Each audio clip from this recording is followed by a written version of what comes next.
We are on a mission to save and revitalize independent pharmacy. On the Catalyst Pharmacy podcast, you'll get actionable business advice. Hear stories from industry leaders.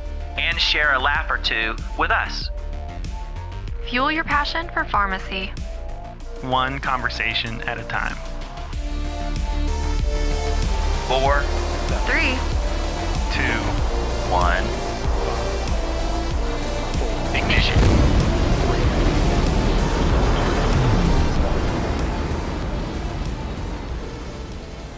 Welcome to the Catalyst Pharmacy Podcast. I'm your host, Jeff Key, president of PioneerRx. And today I'm here with my co-host, Josh. Hi, I'm Josh Howland, Senior Vice President of Clinical Strategy and Development at PioneerRx. Our guest today is our good friend, Troy Trygstad, Executive Director at CPESN. So what's new with Troy? I see you got a little sun. Yeah, I did. I just got off a boat. Yeah? Some of the safest places on Earth, probably over the past good bit of time, have been cruise ships, interestingly enough. To get onto a cruise ship and off of a cruise ship, the amount of paperwork that you need and stuff you have to follow is pretty remarkable. But it was great. It was really good to see. I mean, it feels like the world's much of the world coming out of the pandemic is really starting to feel more like a new normal, but it's more like normal. I mean, my kids just yesterday for the first time had masks optional in school. Certainly there's places in the country that, you know, they've been masks optional for a long, long time, but it's still out there. I mean, just yesterday, that's 2 years and 2 weeks. I mean, think about that, right? Mm-hmm. Yeah, I talked to a lady just yesterday who I invited to connect, and her pharmacy didn't make it. And I looked at when it opened. You know, she wrote back and said, "Hey, the pharmacy didn't make it," and she opened like February of 2020. Oh, man. Yeah, that's an interesting, I think tonight, my response to that, what triggered in my mind, Jeff, was something that we tell our pharmacies a lot, which is, you need to think of yourself not as a dispensary, but as a healthcare provider who's using that dispensing event as a unique opportunity of engagement and touch point and trust to provide those services at scale and effectively. Because it wasn't that there weren't lots of opportunities for services and margin during the pandemic for pharmacies. Right. They just weren't traditional. It's that she didn't have a panel of 2 or 3 or 4 or 5,000 patients to say, hey, here's these services I can provide to you. Yep. Mm-hmm. Right? Because there's plenty of opportunity out there. But if you had established patients that you were dispensing, converting that to service opportunities, the pandemic put to bed the notion that A, pharmacies can't provide services that are at scale and sustainable, and B, that it's not a superior place to engage a panel of patients. So I think, I feel bad that it was that point in time, but I think it's also instructive as to how we ought to be thinking about post-pandemic services by themselves, very competitive playing field. Services layered into a pharmacy successfully where you have that regular dispensing event, superior, best in class. That's why there's a lot of people that want to get into the dispensing event that aren't getting into the dispensing event to make money, but to get to some other ends. We're seeing a lot of action there on vertical integration and patient channeling for that purpose, not to make money on dispensing, but to do something else, because that dispensing event is a category killer when it comes to trust, engagement with patients. So what are some examples of some of the people getting into it to do that? A lot of private equity, a lot of, the vertical integrations are just, they keep accelerating, right? So we've got pharmacy chains that are, by my calculation, over $100 billion investment in primary care. And the theory of the case is that I can not necessarily, we'll see how it shakes out and which companies it shakes out this way. But at least 5 of the top 8 chains by numbers of pharmacies have spent a significant amount of money going and purchasing and investing in primary care. And there's two theories to the case, right? I could bring that, maybe that will help my pharmacy. Right. Or maybe my pharmacy will help bring that. And I think my money's on the latter. A lot of these folks are thinking, hey, I can kill primary care. I can do it more efficiently. I can bring foot traffic. I can do all this. I'm going to use my pharmacy as a way of capturing primary care. I hope, but I'm a little more skeptical of the opposite, right? Which is, hey, primary care is a way to get more services to the pharmacy. Right. Yeah. But that's all the way throughout. Health systems, payers, plans, independent primary care, chain pharmacy. Everybody's going for the combination frontline healthcare provider. How do I do dispensing alongside frontline primary care services? Everybody. Yep. Do you think some of it's just kind of the Wild West? Like, one of the things that we've seen weird is, like, when you bill a pharmacy drug, you bill it by an NDC, you get a very specific, this is going to get reimbursed at $19, no questions asked. When you do that same drug on the medical side, you submit a J code and they may reimburse you $200 and they have no idea how much you gave and how little. It feels like there's a way that there's some shoring up to do, and the people who are adding in that primary care part are billing medical because they can get away with it. Well, I for every action, there's usually an attempted counter reaction, right? Mm-hmm. And one of the places that I'm hearing this happen is in the home infusion space. Right. Right. So people that are in the home infusion space love Part B, just like pharmacy would have loved to do lots of things on Part B. But as more and more of those strategies are being employed to optimize the opportunity over there, more and more plans are shifting that stuff from Part B over to Part D, or over from the medical benefit to the pharmacy benefit. Right. Because of the tighter controls, the real timeness, the ability to mine data. And honestly, and I don't mean this in a pejorative way, this is just fact. You can control providers through the PBM system much more than you can control providers through medical. Yeah, there's a ton of opacity on the medical bill. Right. So, it's a little bit of that, the golden NDCs on the pharmacy side has been cleaned up a little bit, right? Hey, I go, name the drug, people know what they are, and there's this gigantic arbitrage opportunity that's starting to get cleaned up over there. There's still a bunch of that over on the medical side. Right. And there's a lot of opportunism still going on over there. But there's going to be a reaction to that, right? And it seems to be that the natural reaction is, well, get over the PBMs. They have more effective whips. Well, yeah. Yeah, their whips are pretty good. Yeah. There's monopoly. And they don't have duopoly. to follow a lot of the same rules that we have to on the plan. That's one of the other aspects of it. Hey, they go by a different set of rules. Send them over there. We have all sorts of provider agreements. I can't segregate some of those. If I'm in Medicaid, I've got certain rules around how I interact with medical providers and the networks and how they're formed and all this. PBMs are a subcontractor. They have a different set of rules and they can get away with a different set of factors, right? Huh. Yeah, I saw where one of those big pharmacy groups is now opposing prescribing authority for pharmacists. I've actually had dinner with Dr. Harmon. I don't know how much of that's Dr. Harmon, how much of that's the AMA. I don't want to speak for him. But the medical industrial complex certainly responded to a lot of what happened during the pandemic with respect to consumer and policymaker awareness and acceptance of pharmacies being able to provide frontline primary pharmacy services at scale. So to me, the FDA stepping in an incredibly unprecedented way and saying, essentially, for safety reasons, we're going to, as the FDA, say only these types of providers can prescribe. Not only are we going against our own administration and HHS by doing so, right? We're going to trump all state sentiments and practice acts on the matter.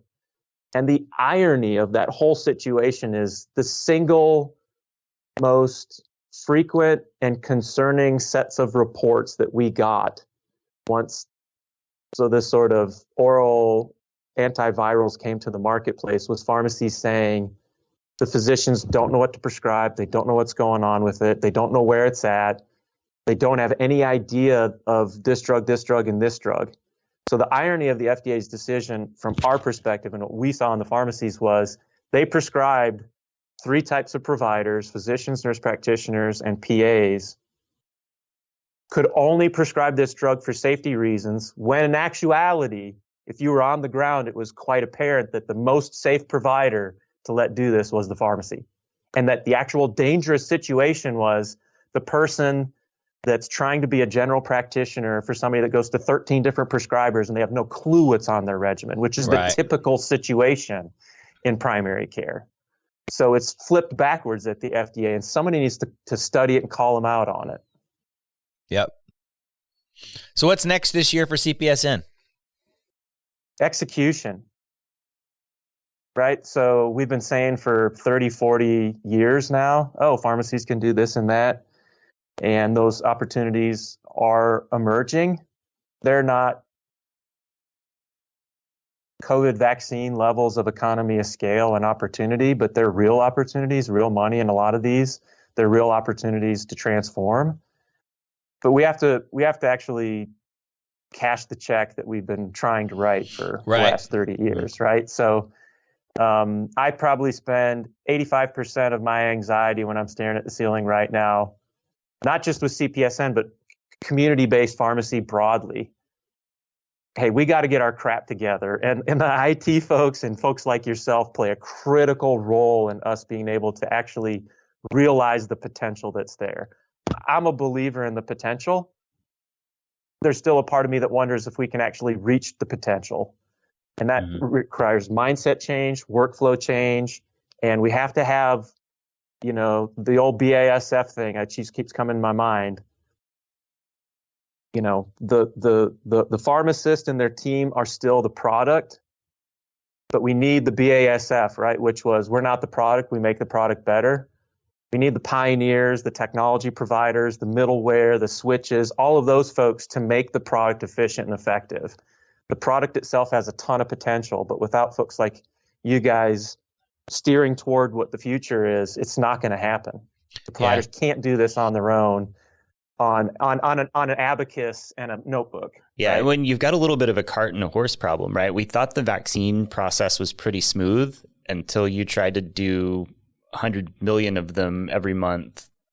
And then we started to see, there's problems with how do you register patients? Well, there's problems with the registries. Well, so you have that. We have to know what the next thing that's inefficient is, and keeping an eye on that's been interesting. But his issue is not just efficiency. Well, it is. But it's going to now become motivation, not just technical motivation, gamification, calling people out. We have some programs where we're standing at the point of sale offering a $10 bill, right? Yeah. And the point of sale clerks knocking our hand out of the way, right? And going on with what they're doing. And I see your $10 and I see melting ice cream 2 behind.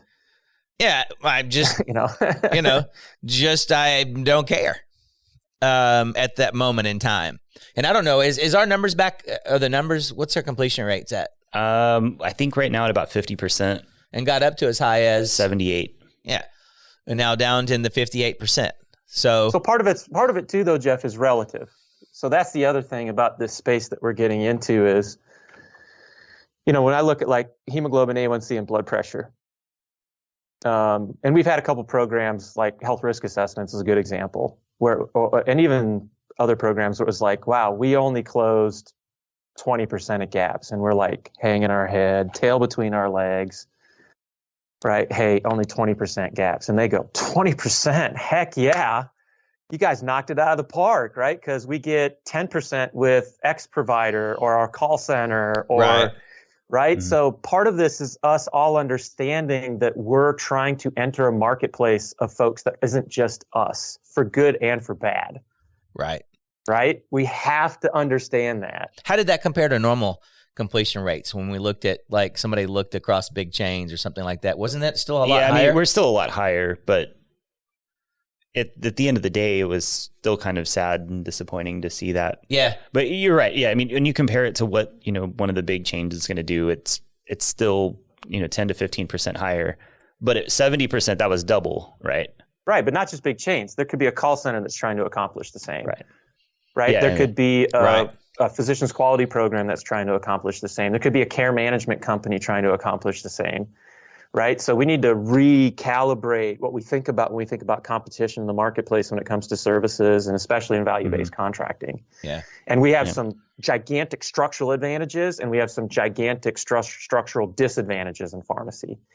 And one of those is the IT, the systems. How do we, if the dispensing event is our greatest engagement weapon, right? Because you talk to primary care and their biggest problem is loss to follow-up, lack of patient engagement. I can't get them in for something. Pickup rates in pharmacy are off the charts compared to other provider types, right? Right. Because of that dispensing event. But it's also our worst enemy. How do we make that dispensing event aid in the service delivery rather than become a barrier or a disruption, right? If we can figure that out, pharmacy is going to be the population health management juggernaut in 5 to 10 years. Yep. Because it just has superior engagement. And it's all about how do you get to the population on these mini interventions and get them from here to here, right? Because if I lived this in primary care for 15 years, the problem isn't patients coming to your office and you not being able to do something with them. It's the patients that aren't coming to your office that you're responsible for. And they're cycling through the pharmacies 2 or 3 times a month, some of these folks, right? And the MBAs and the whiteboards get this now. That's why we're seeing vertical integration. As we see providers taking on more and more risk and more performance contracts. We have to figure out how to respond to that, or we're just going to get eaten alive. So if the FDA is going to try to keep pharmacists from being able to prescribe, what's the pharmacy going to do?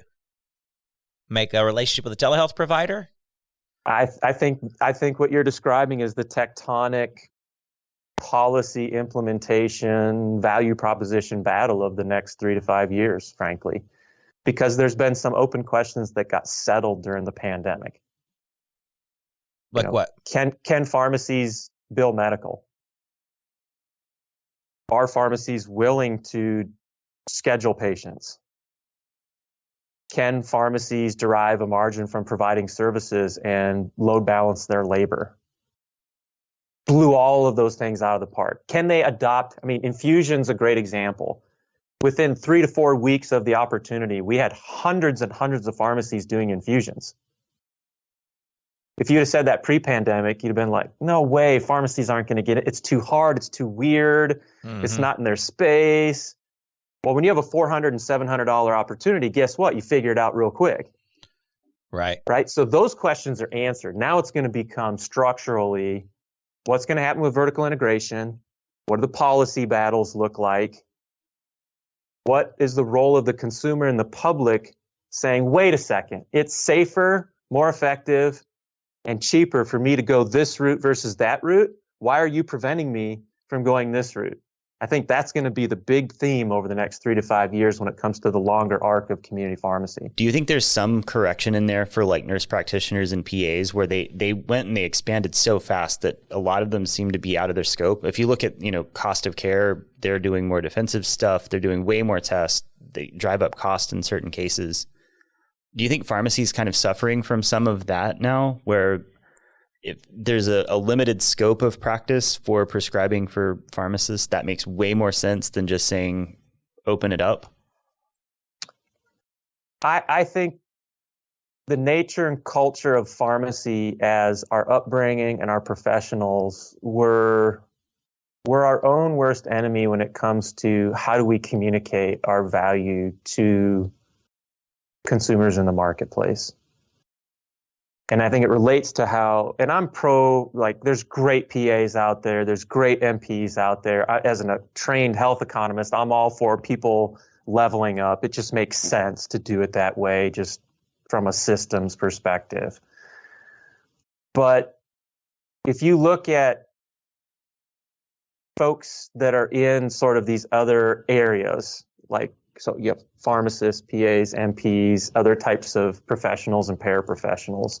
And when you look at services that get covered, when they win policy battles or when they get credentialed or when they get services, what I keep trying to convey to a lot of the folks in my network is, in pharmacy, our natural inclination, and primary care suffered from this, family medicine very much suffered from this. Our natural inclination is to say, we're good at taking care of people, we can keep them healthy over the long run, and we can prevent downstream hospitalizations and whatever else. We bring lots of health and economic value to the system. Okay? Yep. Patient-centered medical home was primary care 1967. Nothing really actually changed until the money conversation changed with the Affordable Care Act and some of the antecedents of it, right? Yep.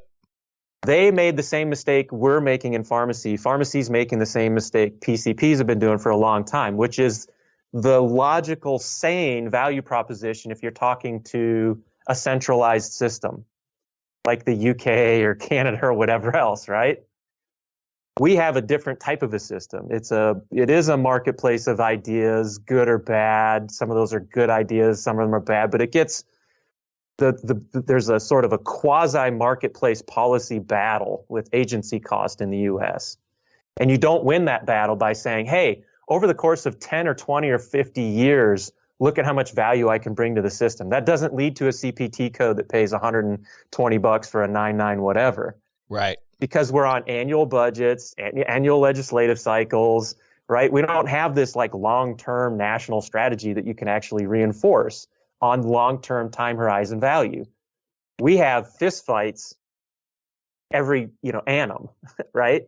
And so to me, what I've seen in the marketplace, and I think we need to apply in pharmacy, is not, hey, there's a study that says we save dollars 2 to 1 over 5 years. We've done a gazillion of those. Primary care's done a gazillion of those.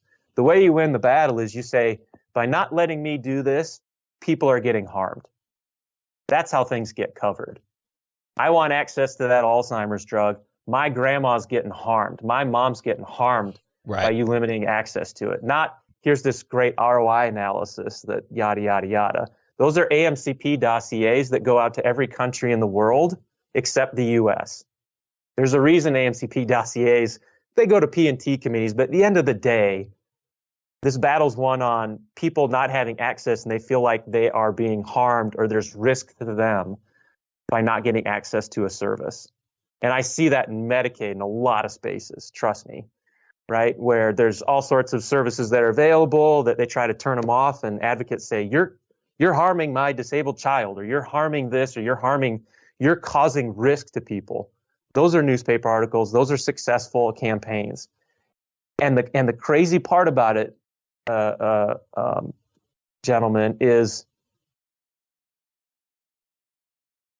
pharmacy, along with primary care, are probably the two principal providers and conveyors of safety. If you had to pick two providers in your life, or for your mother and father, right, or your son or your daughter, that you want to make sure have their crap together for your safety, it's those two. But yet, we both do a really bad job of saying, if you don't have good access to primary care services and you go have access to pharmacy and pharmacy services where we can actually organize stuff, here's all the bad things that happen to you. We've got to do a better job of that. So a lot of stuff I hear is stuff that needs to happen at a national level, needs to happen. What if, as a single pharmacy, let's say I own one pharmacy, what should I be doing? How am I gonna make ends meet in 2022? Well, you have to support your associations, state and national, because what I spoke of earlier, right? You're not a dispensary or healthcare service provider that has a unique advantage by the event of dispensing. If you can't at least break in even or make some margin on the dispensing event, nothing else matters. So we still have to fix those problems, right? But those are not going to be the 80s, the 90s, the generic cliff of the early 2000s. Those days aren't coming back, right? So the future of pharmacy is break even or hopefully a good margin. It's a true cost plus $8 to $12 ish steady state on dispensing. But where you really do well or not well is how well you can layer 40% margin. That's about the average, 40% gross on services. That's going to be, is it a good profitable pharmacy and healthcare provider versus not? So what should I do? And so you're still going to have to do the conventional things you're doing with your associations, your inventory management, your automation, reducing cost to dispense, all of those things. You just have to be better at that. You're going to have to be just as efficient or close to as efficient as the mail order pharmacy. Okay. Just going to have to do it. Then what you need to be doing, and I'm really encouraged by 2 conferences I've been to, PDS, MLC, and then just conversations I've had with some others, even APHA with some of the community pharmacies that were there, about mindset coming out of the pandemic. So when I was at the PDS conference, I said, hey, how many of you vaccines, testing, infusions, et cetera? And the room's like, yeah, we did a lot of them and we did it well. There were 2 on my panel that did over 100,000 vaccines. Wow. Think about that. 100,000, right? Poor Bob Lomenick, who's amazing at a lot of things, was only 8,000, but he's only in a town of 12,000, right? Right. So they did it, right? And then I said, okay, how many of you now looking forward say there's services opportunities or have an example where you've been able to come off of the vaccines and the testing? Gentleman raises his hand, says, this was late February, maybe. I've done $100,000 in point of care testing since the beginning of the year. I've already made the transition. Now, maybe I'm in a state I can, maybe I'm not in a state, maybe I've got a point of different care payer testing? circumstance. So he's saying I did COVID tests, or what kind of testing? A lot of it's infection, flu, strep. Okay. Right? So even very pragmatically, as I get into the fall, if you don't think people are going to be wondering, do I have COVID? Do I have the flu? Is this strep? Is this gastro? What's going on with my kid, me, work, whatever else? They're going to want to know. Right. And guess what? Now they look to the pharmacy and go, here's a simple, fast, and convenient, and I can schedule there, right? Yep. We actually now have a scheduling advantage over other healthcare providers, right? So 2 years and a month ago today, we had how many Pioneer systems had schedulers? None. Probably none. Yeah. 10, 15 maybe. If that. How many Pioneer pharmacies now have a way where a patient can go in and self-schedule an appointment in the pharmacy? Lots. Well, technically thousands. Yeah. Yeah, thousands. They're not participating in FRPP unless they are. So I know it's at least 70, 80% because they have to. Mm-hmm. Right. That is gigantic. I mean, it's absolutely gigantic because we're talking workflow, we're talking consumer expectations. So to me, the way to get the pharmacies in the mindset is saying, you've got now scheduling, you've established that you can figure out the labor with the scheduling and the service. Now we need to figure out how to pump a bunch of other service opportunities through that channel. You've actually done the hard part. Yep. Right? Which is the workflow and the consumer part. Another comment. So Joe Moose is one of your customers. I was surprised by how many people wanted to pay cash. Another gigantic lesson learned, right? So I keep saying to all the pharmacies, I have a family of 5. I've been on Blue Cross since 2010. I've never used Prime insurance once in all that time. Not once. Wow. Not one penny has been covered by insurance. I pay cash for everything anyways in the pharmacy. Right. And that's because of high deductible? High deductible, and that's 50% plus of employees. And then we also forget 49% of all employers out there don't offer insurance. There's a gigantic cash marketplace out there. Yep. Well, it's wild. So I actually switched to concierge medicine, December last year? Okay. And so I decided to try it. It was actually ended up being really great because I got COVID and then rheumatoid arthritis afterward, which was fun. But the doctor was like, you have certain labs that are paid for with your thing, and then the other labs after that are cash. And I was like, all right, fine. So because I've been doing all this arthritis stuff, I've had a lot of labs drawn, and like the average cost was like $5. When I was going to the other, like my regular insurance, they would bill the lab like $400 or $500 for the same test. Yeah. I was shocked. Like I spent $15 on labs the other day. And that provider's more profitable. That's the craziest part about it. Yeah. And Right. available. Like she's scheduled in, like my average appointment there is like 30 minutes and like 29 of that's with the doctor. It's bonkers. What's a Shingrix shot cost in the pharmacy? Do you know? If you pay cash, it's around $200. Okay. Yeah, they talked to me into getting it when I went to my GP, and they billed like $600 for a Shingrix vaccine. Now I'm sure the insurance company's going to cut it back but Yeah. So on my high deductible plan, I had to get my 5-year-old had to get labs. The bill was $880 for the labs. There was a $666 network discount. And then I paid, $284. And I think the old game was the consumer says, oh, wow, I'm so glad I've got insurance. I would have paid $800. But that game is up almost. I think more and more people are starting to realize, but wait, I can get the same thing for $50 if I just don't even use the system. Like I'm a relatively sophisticated user, and I was shocked at how inexpensive the labs actually were. Where were you? Where did you get? Just from her? From her, yeah. Just same rate. Took the blood, sent it off. The exact same labs I would have gotten from Lab or Quest. You're not paying any your concierge medicine, so you're not paying any doctor portion of those labs. I guess they're taking a cut to write the script or whatever. Because I usually do. Well, I didn't do a GP for a while. Just basically did labs myself annually. I can look. My mother's a med tech. My uncle was a doctor. I can look at meds and see if it's time for me to go to GP or not. And they would use a doctor. You'd go through somebody, Health Testing Centers of America, whatever. And they have some doctor that writes a script for that. Yep. But they're still super reasonable. You can get a lot more than you normally get. I think for a couple $100, you got tons of profile from vitamin D to testosterone to stuff the doctor's not going to do unless they suspect something. But to me, it's better to have a baseline over time. And then if I need to go to the doctor, I bring in my labs. The old way, you went to the doctor, then they ordered your labs, and you might get a cryptic phone call telling you everything's okay, but really no comparison or to others. So, yeah, that's a classic example of what HIE wanted to accomplish, but I think they bit off more than they can chew, which is a system where the information follows the patient, not the provider. Mm-hmm. Yeah. Right. Philosophically, that would be an ideal system. Your information follows you wherever you go versus providers having to share it with each other. Yep. Right. Hey, I'm bringing my labs to you. You're the healthcare professional. You're not a lab. Here's the information. Tell me what I need to know. And you're seeing that a lot more in apps now.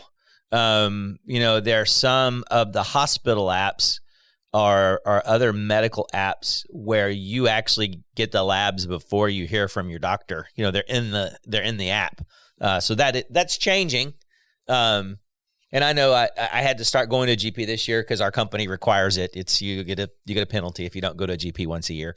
So and this particular one actually does the lab 7 days before, so that they have them to go over with you when they do it. So there makes a lot of sense. There's progress being made in multiple places, but so I want to pull on a thread you were talking about earlier because we're having this kind of directional conversation on how do you provide value outside of if the traditional system refuses to change, how do you work around it? So I was driving up from the cruise and we stopped at a McDonald's. I was looking down, not trying to be rude, but looking down because I took a picture.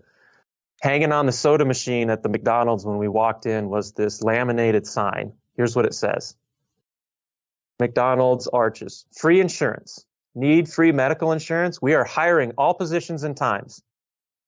We are offering paid time off, flexible schedule, free meals, uniforms, up to $2,500 in college tuition assistance, McPerks discount. Bright red, free telemedicine insurance for single or family households, which includes free basic prescription plan when you work 30 hours or more. I'll bet you $100 this isn't actually an insurance plan.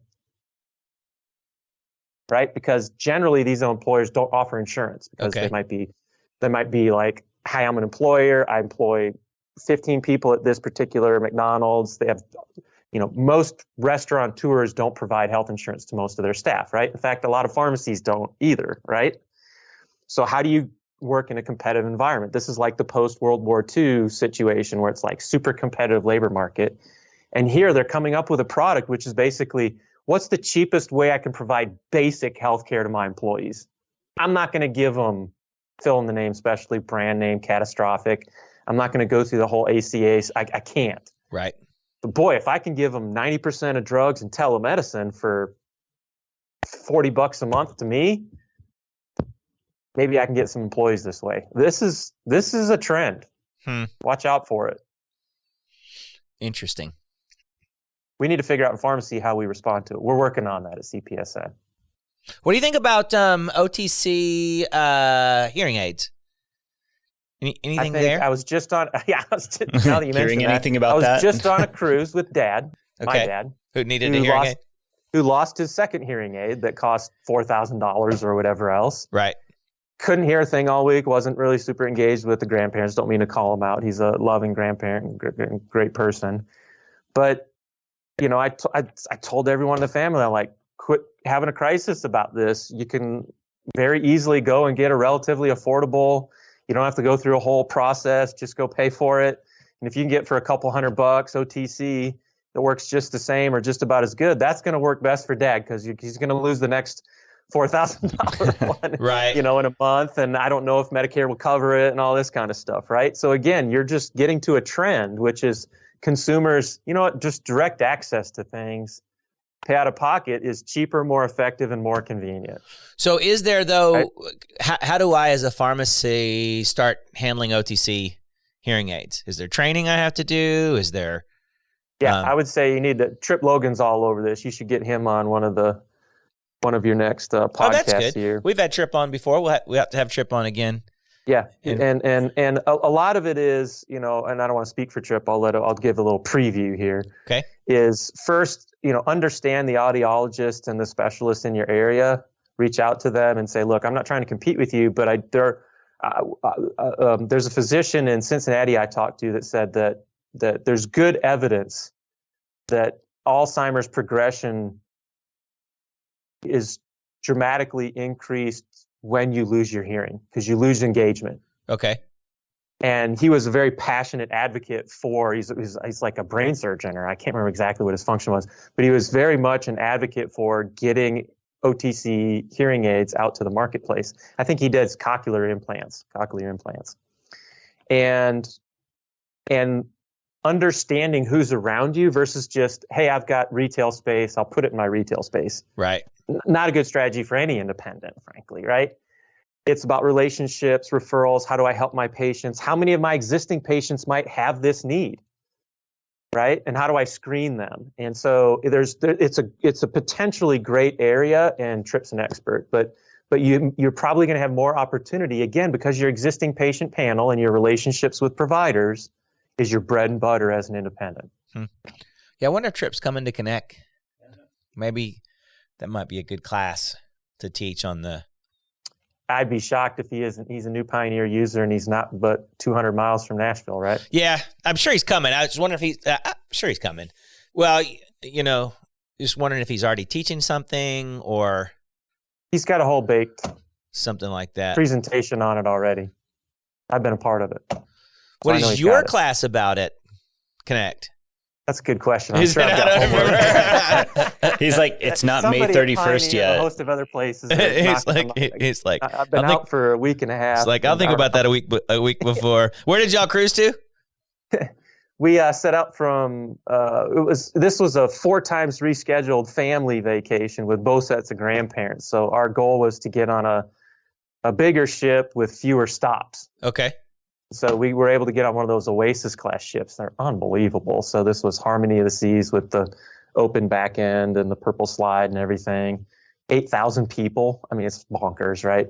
The running track at the bottom is 0.66 kilometers. So it's 12 laps to 5 miles to give you a sense of the size of the ship, right? Oh, wow. And then we stopped at St. Thomas, St. Martin, and then Coco Cay, which is their incredible private island as far as everything there. So your goal was to spend more time on the boat? Yeah, that's what I wanted to come back to. Most of the time people want to get off the boat.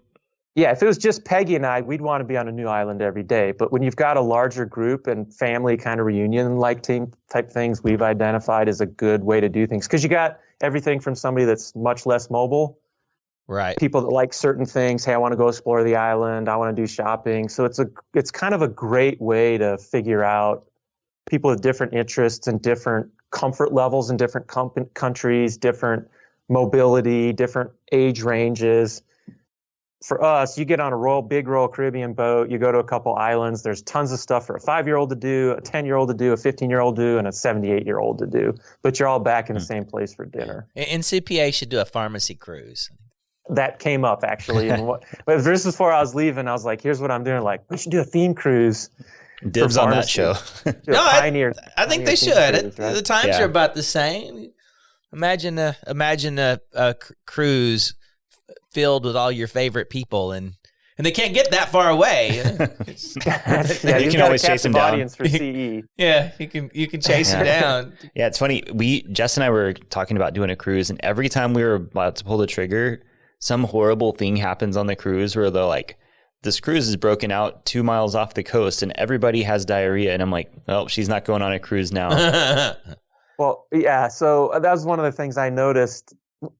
There's a lot of analysis across a lot of sectors about how has COVID changed the way that businesses operate, right? So in the cruise industry, there's a bunch of stuff that probably won't go away. Getting onto the boat and off of the boat, lightning quick compared to what it used to be. A lot of it prompted or pushed, accelerated by COVID. Touchless, wireless, everybody have an app. Right. So using the pandemic to actually adopt technology is one of the things that's happening. Interesting. The other thing is there's now wash stations, right? So the whole even physical structure and how people flow through the boats has been changed by COVID because of some of it forced and some of it volunteer. But one of those things, washing your hands before you go into these, what amounts to kind of mass cafeteria, depending on where you eat on the boat and whatever else, right? Also, you used to be able to grab your own food. Now it gets served to you. All of those things do what? It dramatically reduces the probability of a because you're not touching a gastroenteritis. handle that everybody else does. Right. So it is going to be a new normal, and a lot of things will be good in this new normal. Mm-hmm. Right.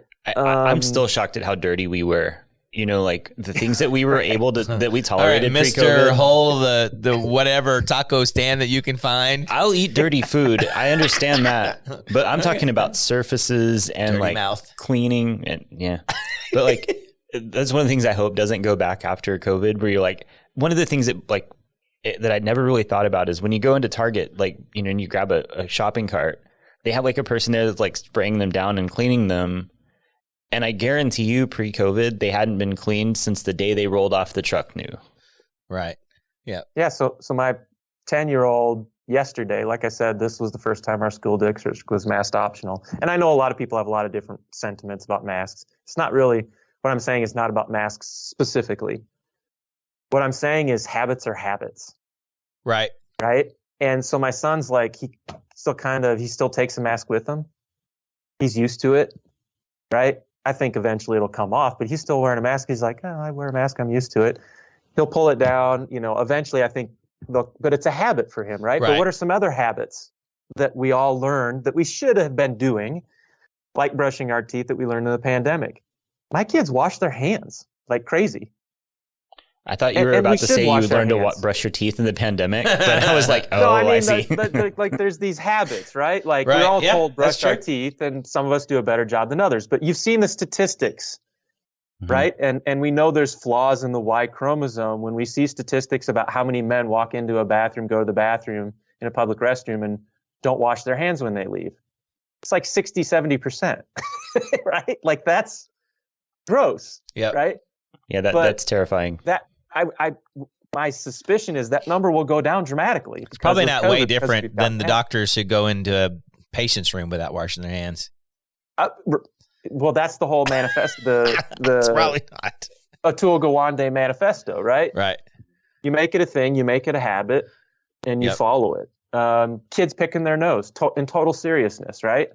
Oh, don't pick your nose, don't pick your nose, don't pick your nose.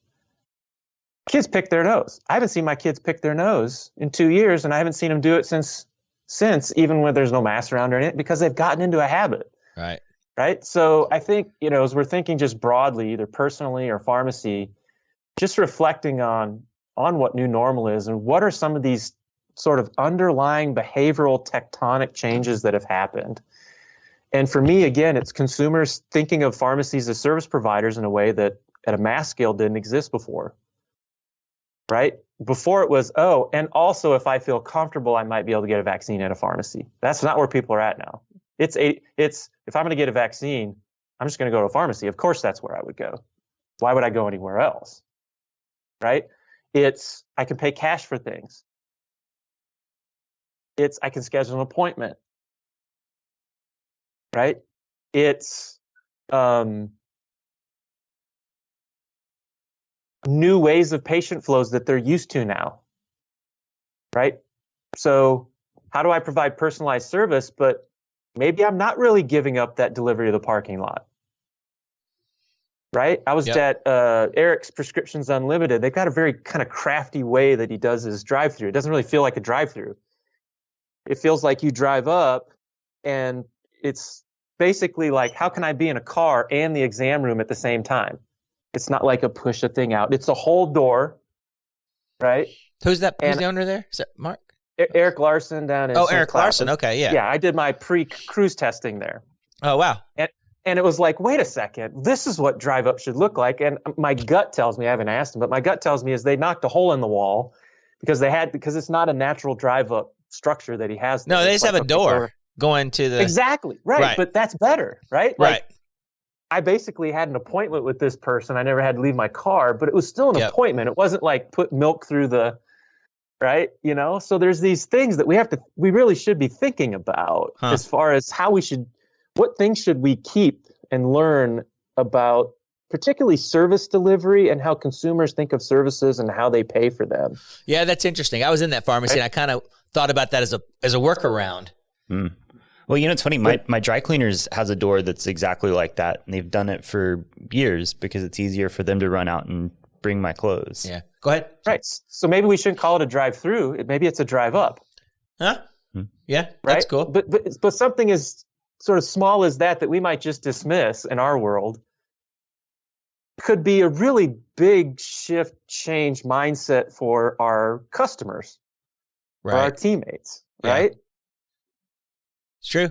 Yeah, and you can imagine somebody older with limited mobility having problems with reaching up in the drive-through window or reaching up there and getting something out of the little tray that comes out. Exactly, but it's also a different experience, right? Because again, you've been there, so we know, maybe we need to bring it to the color to life for the audience here, but I can drive up, it's just a door. To your point, right? It goes right into their workspace area as if it were an exam room or workspace, a physician's area, whatever. There's nothing stopping saying, hey, we're going to do a visit. Would you like to do it as the drive up, or would you like to come in the store? Oh, I want to do it as the drive up. I'm immobile, or I got my kid in the back. I'm picking him up a day, whatever, right? I pull up a stool and I just start having a conversation with you. How's that any different than if I go park 5 blocks away at the health system, walk across, check in, take a number, go back, get shifted all the way back to a waiting room, right? Wait for that person to get done versus I come, hey, here's my pharmacist. They pull up a stool. We have a med management interaction. Now that's easier to do in Central Florida than like North Dakota. Yeah. Well, and I was also picturing like in Florida, like you got the guy pulls out in like one of those, like mechanic creepers, the stools that have like all the tools underneath. I just picture this like Florida man come out in a stool. But I think North Dakota, you could have a heater, you could have some type of. But here's the thing. Even in North Dakota, they figured it out. They figured it out. Right. The pandemic forced us to figure it out. It might have been an iPad that somebody was holding in the parking lot. It could have been, right? But I think just to dismiss and say, okay, I'm going to go back to March 12th, 2020 is on the stupid pile. Like if I had one message, that's on the stupid pile. Yes, we need to continue to get better at being more efficient at the perfunctory stuff in dispensing. CPESN pharmacies that haven't figured out sync, haven't figured out how to do dispensing workflow are the ones that can't do service workflow very well either. You have to be good at that. Yep. But don't throw away all of those opportunities with consumers and things widgets, workflows, people that you figured out how to do, go back to your original question on our podcast here, which is, how do I take that and I leverage it now for the next thing? What would you say to people who are on the fence about coming to Connect? I'm going to get in trouble for saying it, and I've said it a bunch of times, and it's just a true statement. As you know, we're CPESN as agnostic. It's important for us to be agnostic for a lot of reasons, culturally and otherwise. But when it comes to a gathering of IT customers in the pharmacy space, it's the most concentrated space of entrepreneur, forward-thinking folks to network with when it comes to a technology sponsor meeting that I've ever gone to. You're crazy not to go. If you're a Pioneer customer, it's crazy for you not to go to that conference. Yeah, I've been emailing some people who I see weren't going to say, hey, you should go. And you know, people will write me back and say, well, reimbursements are down, I just can't afford to go. And, you know, one of the points that, and I even talked to one of them on the phone and told this and said, this may not be how you invest in your pharmacy, but the only thing we can all agree on is that if you don't invest in your pharmacy, it's not going to get better. Without investment, you're not going to leave it alone and just hope that something's going to change, right? Nothing is going to change based on hope. You have to invest in it. And well, maybe I can make you a deal, Jeff. Can I talk you into a quote in your first slide at Connects? Okay. What would be my quote? It's a quote by Morgan Freeman from a movie that's on that everybody loves to watch over and over again, right? And it goes like this: get busy living or get busy dying. I like that a lot. That could have just as easily been 50 Cent quote. And you'll get it right, get the words right. But to me, that's where we're at in community pharmacy. Look, get busy making this transition or sell. Because doing what you were doing on March 12th, you're just gonna bleed yourself dry at this point. The contracts aren't getting better. Right. Yeah, it's not gonna It's not gonna get better without investment. You're gonna have to. And where you choose that, you know, we had a guy on who chose to do it by doing consumer TikToks, right? And where he's addressing consumers and he's getting people coming in every day because they see him now as this expert. Or, you know, you got to find it. You got to find what thing are you investing in this year. Connect's a great place to do that, as are other conferences, as are anybody who isn't on CPESN and involved in their state chapter of CPESN. They have to. That's a great place to invest. With the track and trace stuff coming next year, they're going to invest in inventory. If they're not doing perpetual inventory today, they're going to do it. And if they don't, there's going to be huge, huge problems. Yeah, So well, I mean, that's going to be one of, they don't do it, they won't exist. Yeah. Yeah, I was going to say, I can't say enough, Josh and Jeff, how much I agree with this. You have to do the things you have to do most efficiently and best how to do them to be a pharmacy, and that's dispensing medications. But we see through and through and through, if you don't do those things efficiently, you're not going to be able to provide services. So you have to do those things and do it well, and you've got to have a good technology solution that allows you to do that, set of solutions, frankly, to do that, right? Then you have the opportunity to invest in services, which, again, I'll point out, what we see, and you can see it, Harvard Business Review, we see it in programs. If you've got a reasonable economy of scale, the margin for services gross is 40% after labor. 40%. What you're in right now is 1.7, and what happens if it goes down to 1.65? What happens if it goes down to 1.5? Yep. You've got to change your mindset. Yep. Just like grocery stores. Drugs are like oranges today, right? It's commodity. Yeah, it's a commodity. Yep. Yeah. Well, thank you for being with us again today, and thank you for your role at CPESN and all you do for pharmacy. Well, I appreciate you putting up with my always long-winded answers and flighty train of thought. And I look forward to it. I'll come back anytime. It's a great setup. You guys do a cool show. All right. Thanks. Thanks, Troy. Thank you for watching the Catalyst Pharmacy Podcast. If you enjoyed today's episode, please like, subscribe, and follow us wherever you get your podcast. Give us a 5-star rating on Apple Podcasts to help us reach more pharmacy professionals like you.